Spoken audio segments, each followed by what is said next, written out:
I ndërtuar nga Bashkia e Bulqizës për t'u ardhur në ndihmë të gjithë banorëve të fshatrave që duan të shesin prodhimet e tyre, tregu ambulatori vendosur në lagjen e re të qytetit të Bulqizës është thuajse bosh çdo ditë. Të vetmit ata që shesin në këtë treg janë të ardhur nga Klosi, ndërsa nuk shihet asnjë prodhues nga fshatrat e Bulqizës. Qytetarët thonë se vitet e fundit banorët e fshatrave në Bulqizë po mbjellin produkte sa për t'i konsumuar vetë e jo për t'i shitur. Kjo edhe për faktin se në fshatra ka largim masiv të banorëve të cilët janë larguar jashtë vendit për një jetë më të mirë. Bazar s'ka, se kanë hik njerëzit.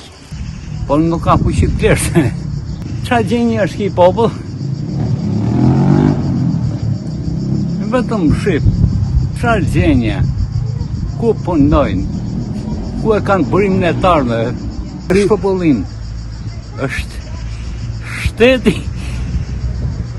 që e ka përgadit sa ashtu i Leverdis, ishtë përgadit shpabullimi që të rrinë atë në përkarrike, pushteti i soqëm, që ata dun qa mund zhvasin.